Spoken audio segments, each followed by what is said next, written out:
Imphal, June 28, Pandam.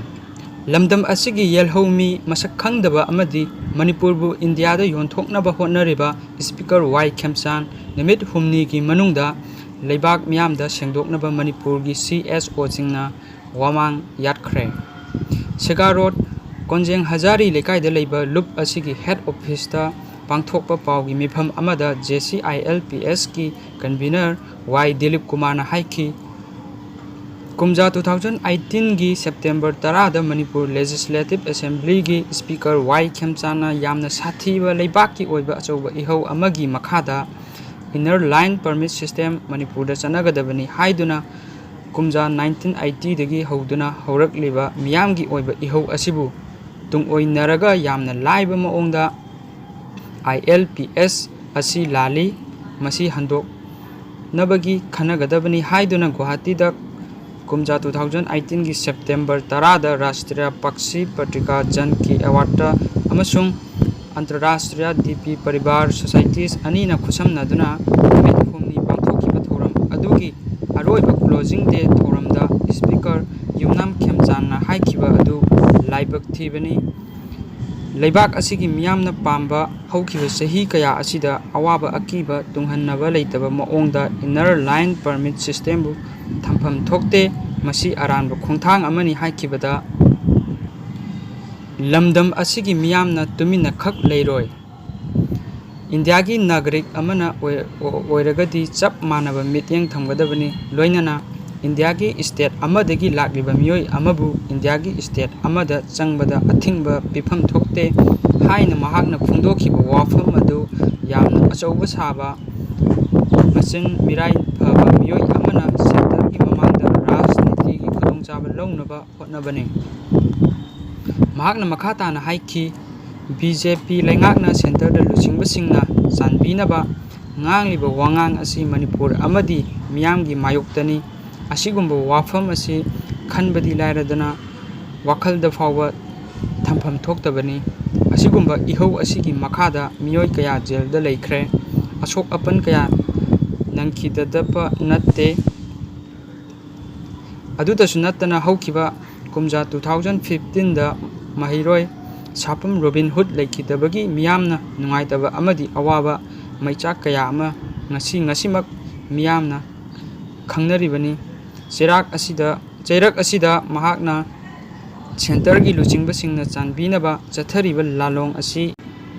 lamdam asigi miyamna Manipur yonthokpani haina lawi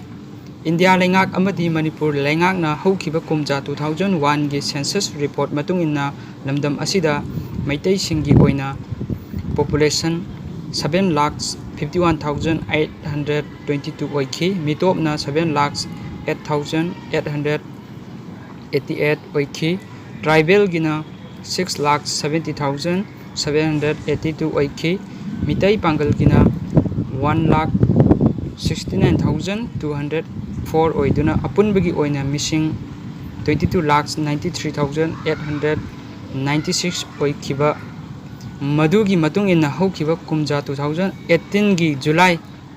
23 da Manipur State Assembly da Manipur People Bill 2018 assent tawgadabani Manipur State Population Commission semu amadi MLRN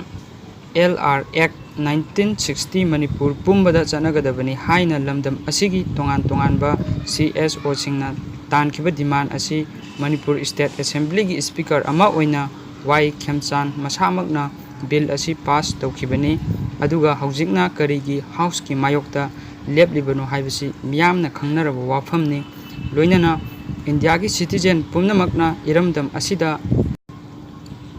lakpada loop amadi miyamna athingba leite lakadabani chatkadabani tabutadi permit system amagi makhada kaknaba numit kharagi oina Manipurda lakadabani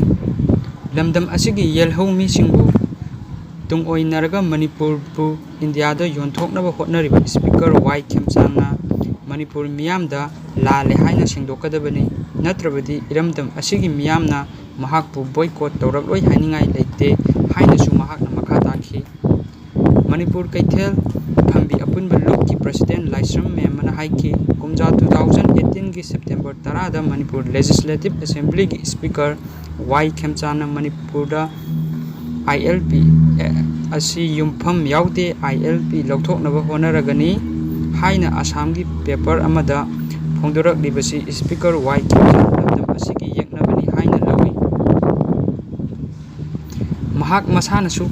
ꯀꯅꯥꯅꯣ ꯍꯥꯏꯕ ꯈꯪꯖꯗ꯭ꯔꯕ ꯑꯃꯗꯤ ꯏꯔꯝꯗꯝ ꯑꯁꯤꯒꯤ ꯍꯧꯔꯛꯐꯝ ꯃꯃꯥ ꯃꯄꯥꯕꯨ ꯃꯁꯛ ꯈꯪꯗꯕꯅꯤ꯫ ꯃꯔꯝ ꯑꯗꯨꯅ ꯃꯍꯥꯛꯅ ꯑꯁꯥꯝꯒꯤ ꯄꯦꯄꯔ ꯑꯃꯗ ꯐꯣꯡꯈꯤꯕ ꯋꯥꯐꯝ ꯑꯗꯨ ꯂꯝꯗꯝ ꯑꯁꯤꯒꯤ ꯃꯤꯌꯥꯝꯗ ꯂꯥꯜꯂꯦ ꯍꯥꯏꯅ ꯐꯣꯡꯗꯣꯛꯇꯕ ꯇꯥꯔꯒꯗꯤ ꯂꯝꯗꯝ ꯑꯁꯤꯒꯤ ꯃꯤꯌꯥꯝꯅ ꯃꯍꯥꯛꯀꯤ ꯃꯊꯛꯇ ꯕꯣꯏꯀꯣꯠ ꯇꯧꯔꯒꯅꯤ꯫ ꯂꯩꯕꯥꯛꯀꯤ ꯑꯁꯨꯛ ꯂꯨꯔꯕ ꯇꯥꯟꯖꯥ ꯑꯁꯤꯗ ꯐꯝꯃꯨꯟꯅꯕ ꯃꯥꯟꯕ ꯃꯑꯣꯡꯗ ꯁꯦꯟꯇꯔꯅ ꯌꯥꯅꯕ ꯍꯣꯠꯅꯔꯤꯕ ꯃꯑꯣꯡ ꯑꯁꯤ ꯊꯤꯀꯥ ꯁꯤꯁꯇꯦꯝꯗ ꯀꯥꯔꯛꯈꯤꯕ ꯊꯤꯀꯥꯗꯥꯔ ꯉꯥꯛꯇꯅ ꯑꯣꯏꯕꯅ ꯇꯧꯔꯤꯕ꯭ꯔꯥ ꯅꯠꯇ꯭ꯔꯒ ꯄꯣꯂꯤꯇꯤꯁꯤꯌꯥꯟ ꯑꯁꯦꯡꯕ ꯑꯣꯏꯕꯒꯤ ꯍꯥꯏꯔꯒꯗꯤ ꯑꯣꯏꯖꯕ ꯄꯨꯝꯅꯃꯛ ꯊꯥꯗꯣꯛꯇꯨꯅ ꯏꯔꯝꯗꯝ ꯑꯁꯤꯒꯤꯗꯃꯛ ꯍꯣꯠꯅꯧ ꯅꯠꯇ꯭ꯔꯒꯗꯤ MLA ꯐꯝꯗꯒꯤ ꯊꯥꯗꯣꯛꯎ꯫ ꯀꯝꯃꯤꯇꯤ ꯑꯣꯐ ꯁꯤꯚꯤꯜ ꯁꯣꯁꯥꯏꯇꯤ ꯀꯪꯂꯩꯄꯥꯛꯀꯤ ꯄ꯭ꯔꯁꯤꯗꯦꯟ ꯖꯤꯇꯦꯟꯗ꯭ꯔ ꯅꯤꯉꯣꯝꯕꯝꯅ ꯍꯥꯏꯈꯤ ꯔꯥꯖꯅꯤꯇꯤꯒꯤ ꯂꯨꯆꯤꯡꯕꯁꯤꯡꯅ ꯂꯝꯗꯝ ꯑꯁꯤꯒꯤ ꯁꯛꯇꯝ ꯀꯜꯆꯔ ꯏꯅꯥꯠ ꯀꯌꯥ ꯑꯁꯤꯕꯨ ꯊꯣꯏꯅ ꯈꯪꯗꯕ ꯑꯃꯗꯤ ꯃꯁꯥꯒꯤ ꯍꯤꯡꯅꯅꯕ ꯍꯣꯠꯅꯕ ꯃꯇꯝꯗ ꯑꯩꯈꯣꯏꯗꯤ ꯏꯔꯝꯗꯝ ꯑꯁꯤꯕꯨ ꯌꯣꯟꯊꯣꯛꯄ ꯉꯝꯕꯒꯤ ꯍꯩꯅꯕꯤ ꯑꯃ ꯂꯩꯔꯤꯕ ꯑꯁꯤ ꯂꯥꯏꯕꯛ ꯊꯤꯕꯅꯤ꯫ ꯃꯔꯝꯗꯤ ꯂꯝꯗꯝ ꯑꯁꯤ ꯈꯛꯇꯗ ꯅꯠꯇꯅ ꯇꯣꯉꯥꯟ ꯇꯣꯉꯥꯟꯕ ꯏꯟꯗꯤꯌꯥꯒꯤ ꯁ꯭ꯇꯦꯠꯁꯤꯡꯗ ꯏꯔꯝꯗꯝ ꯑꯁꯤꯒꯤ ꯂꯨꯆꯤꯡꯕꯁꯤꯡꯅ ꯋꯥ ꯉꯥꯡꯂꯨꯕ ꯃꯇꯝꯗ ꯈꯟꯊꯕ ꯉꯝꯗꯅ ꯃꯁꯥꯕꯨ ꯏꯟꯗꯤꯌꯥ ꯂꯩꯉꯥꯛꯅ ꯅꯨꯡꯁꯤꯕꯤꯅꯕꯅꯤ ꯑꯃꯗꯤ ꯆꯥꯟꯕꯤꯅꯕꯅꯤ ꯍꯥꯏꯗꯨꯅ ꯏꯟꯗꯤꯌꯥꯒ ꯑꯩꯈꯣꯏꯒꯒꯤ ꯃꯔꯛꯇ ꯑꯆꯧꯕ ꯒꯦꯞ ꯑꯃ ꯂꯩꯔꯝꯕ ꯑꯗꯨ ꯍꯧꯔꯛꯂꯣꯟꯗ ꯃꯥꯟꯅꯕ ꯑꯗꯨꯕꯨ ꯍꯧꯔꯛꯂꯣꯟ ꯃꯥꯟꯅꯩ ꯍꯥꯏꯖꯤꯜꯂꯛꯄ ꯑꯁꯤꯅ ꯍꯧꯖꯤꯛ ꯃꯅꯤꯄꯨꯔꯒꯤ ꯃꯤꯌꯥꯝꯅ ꯌꯦꯜꯍꯧꯃꯤ ꯀꯟꯅꯕꯒꯤ ꯆꯪꯁꯤꯜꯂꯛꯄ ꯈꯣꯡꯖꯪ ꯀꯌꯥ ꯑꯁꯤꯕꯨ ꯀꯔꯤꯁꯨ ꯊꯧꯋꯥ ꯁꯥꯔꯛꯇꯕ ꯑꯁꯤ ꯂꯝꯗꯝ ꯑꯁꯤꯒꯤ CSO ꯑꯃ ꯑꯣꯏꯅ ꯀꯟꯗꯦꯝ ꯇꯧꯏ꯫ ꯀꯨꯝꯖꯥ 2018ꯒꯤ ꯁꯦꯞꯇꯦꯝꯕꯔ 10ꯗ ꯒꯨꯋꯥꯍꯥꯇꯤꯒꯤ ꯄꯥꯎꯆꯦ ꯑꯃꯗ ꯐꯣꯡꯗꯣꯔꯛꯂꯤꯕ ꯃꯅꯤꯄꯨꯔꯒꯤ ꯑꯆꯧꯕ ꯋꯥꯊꯣꯛ ꯑꯃ ꯑꯣꯏꯔꯤꯕ ILPS ꯑꯁꯤꯕꯨ ꯂꯝꯗꯝ ꯑꯁꯤꯒꯤ ꯑꯆꯧꯕ ꯊꯧꯗꯥꯡ ꯂꯧꯔꯤꯕ ꯁ꯭ꯄꯤꯀꯔ ꯋꯥꯏ ꯈꯦꯝꯆꯥꯟꯗꯅ ꯃꯅꯤꯄꯨꯔꯗ ILP ꯆꯠꯅꯕ ꯌꯥꯕ ꯅꯠꯇꯦ ꯍꯥꯏꯅ ꯐꯣꯡꯗꯣꯛꯂꯤꯕ ꯑꯗꯨ CCSKꯅ ꯌꯥꯝꯅ ꯃꯑꯣꯡ ꯃꯔꯤꯜ ꯇꯥꯗꯕ ꯌꯦꯜꯍꯧꯃꯤꯒꯤ ꯋꯥꯍꯟꯊꯣꯛ ꯈꯪꯗꯕ ꯑꯃꯅꯤ ꯍꯥꯏꯅ ꯂꯧꯏ꯫ ꯃꯥꯂꯦꯝꯗ ꯆꯥꯎꯈꯠꯄꯒꯤ ꯊꯥꯛꯇ ꯈꯝ ꯊꯦꯡꯂꯕꯁꯨ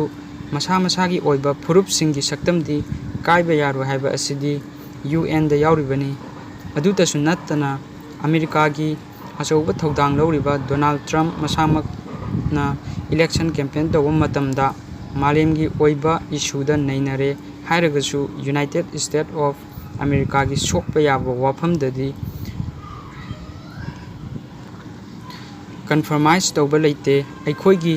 ꯂꯨꯆꯤꯡꯕꯁꯤꯡꯗꯤ ꯃꯁꯥꯒꯤ ꯈꯛꯇ ꯈꯟꯕ ꯃꯤꯑꯣꯏꯁꯤꯡꯗ ꯅꯞꯂꯒ ꯅꯨꯡꯁꯤꯕꯤꯔꯛꯀꯅꯤ ꯍꯥꯏꯕꯒꯤ ꯃꯇꯥꯒꯨꯝ ꯃꯁꯥꯒꯤ ꯏꯃꯨꯡ ꯃꯅꯨꯡ ꯑꯃꯗꯤ ꯂꯩꯕꯥꯛ ꯌꯣꯟꯊꯣꯛꯄꯒꯤ ꯐꯤꯚꯝ ꯑꯃ ꯂꯥꯛꯄ ꯑꯁꯤ ꯌꯥꯝꯅ ꯂꯥꯏꯕꯛ ꯊꯤꯕꯅꯤ꯫